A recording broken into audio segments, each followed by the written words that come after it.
നമസ്കാരം, ഭാരത് ലൈവിലേക്ക് സ്വാഗതം. പിണറായി വിജയൻ വലിയ അപകടത്തിൽപ്പെട്ടിരിക്കുന്നു എന്നാണ് മനസ്സിലാക്കാൻ സാധിക്കുന്നത്.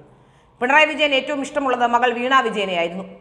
മകൾ വീണ വിജയൻ അപകടത്തിൽപ്പെടുക എന്ന് പറഞ്ഞാൽ പിണറായി വിജയനെ സംബന്ധിച്ചിടത്തോളം അത് പിണറായി വിജയന് സഹിക്കാൻ കഴിയുന്ന കാര്യമല്ല. ഏതായാലും പിണറായി വിജയന് വലിയ രീതിയിലുള്ള പിന്തുണയുമായി രംഗത്ത് വരുന്നത് സ്റ്റാലിനാണ് എന്നുള്ളതാണ് ഏറ്റവും പ്രധാനപ്പെട്ട കാര്യം. അതിന് സ്റ്റാലിൻ എടുക്കുന്ന രീതിയും പിണറായി വിജയൻ എടുക്കുന്ന രീതിയും ഒക്കെ മോദി സർക്കാരിൻ്റെ തലയിൽ കയറുക എന്നുള്ളത് തന്നെയാണ്. മോദി സർക്കാരിൻ്റെ ഏകാധിപത്യത്തിനെതിരെ തമിഴ്നാട് ശക്തമായി പോരാടുമെന്നൊക്കെയാണ് ഇപ്പോൾ പറയുന്നത്. പിന്തുണയ്ക്ക് പിണറായിയും ഞങ്ങൾക്കൊപ്പമുണ്ട് എന്ന വീഡിയോയുമായി MK സ്റ്റാലിൻ രംഗത്ത് വരുന്നു. കേന്ദ്ര സർക്കാർ സംസ്ഥാനങ്ങളെ വെറും നഗരസഭകളായാണ് കാണുന്നതെന്നാണ് തമിഴ്നാട് മുഖ്യമന്ത്രി MK സ്റ്റാലിൻ പറയുന്നത്. സംസ്ഥാനങ്ങളുടെ അവകാശങ്ങൾ കവർന്നെടുക്കാനാണ് മോദി സർക്കാർ ശ്രമിക്കുന്നതെന്ന ആരോപണവും ഉന്നയിക്കുന്നു.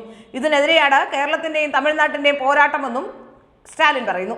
മുൻ പ്രധാനമന്ത്രിമാർ സംസ്ഥാനങ്ങളെയും അവിടെയുള്ള ജനങ്ങളെയും ബഹുമാനിച്ചിരുന്നു. GST നടപ്പാക്കിയ ശേഷം എല്ലാ സംസ്ഥാന സർക്കാരുകളും വലിയ സാമ്പത്തിക പ്രതിസന്ധിയിലാണ്. പ്രതിപക്ഷ പാർട്ടികൾ ഭരിക്കുന്ന സംസ്ഥാനങ്ങൾ മാത്രമാണ് ഇത് സംഭവിക്കുന്നതെന്നും സ്റ്റാലിൻ വ്യക്തമാക്കുന്നു. BJP സർക്കാരിന്റെ ഏകാധിപത്യ നടപടികൾക്കെതിരെ തമിഴ്നാട് സർക്കാർ ശക്തമായി പോരാടുകയാണ് എന്നാണ് അവർ പറയുന്നത്. കേരള മുഖ്യമന്ത്രി പിണറായി വിജയനും ഞങ്ങൾക്കൊപ്പമുണ്ടെന്ന് ഇന്നലെ പുറത്തിറക്കിയ വീഡിയോ സന്ദേശത്തിൽ സ്റ്റാലിൻ വ്യക്തമാക്കുന്നു. ഏതായാലും പിണറായി വിജയന് ആരൊക്കെയാണ് ഇപ്പോൾ പിന്തുണ പ്രഖ്യാപിച്ചുകൊണ്ട് രംഗത്ത് വരുന്നത് എന്നുള്ളത് ശ്രദ്ധിക്കുന്നതാണ്. കർണാടക സർക്കാർ നമുക്കറിയാം, DK ശിവകുമാർ അടക്കമുള്ളവർ അഴിമതി ആരോപണത്തിന്റെ നിഴലിലാണ്. അടുത്തത് സ്റ്റാലിൻ, പിന്നീട് വന്നത് അരവിന്ദ് കെജ്രിവാൾ.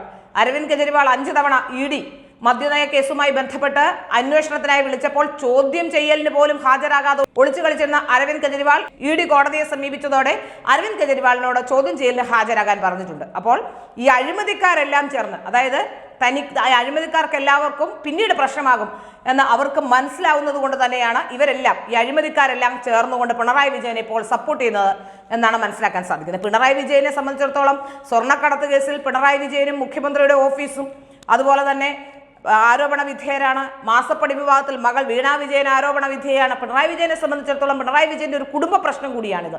മകളും അച്ഛനും ഒക്കെ ആരോപണ വിധേയരായി മാറുമ്പോൾ നാളെ പ്രതികളാകുമോ എന്ന സംശയം നിലനിൽക്കുമ്പോൾ തീർച്ചയായും അവരെ സംബന്ധിച്ചിടത്തോളം കേന്ദ്ര ഗവൺമെന്റിനെ കുറ്റപ്പെടുത്തിക്കൊണ്ട് മുന്നോട്ട് പോകാനേ കഴിയൂ.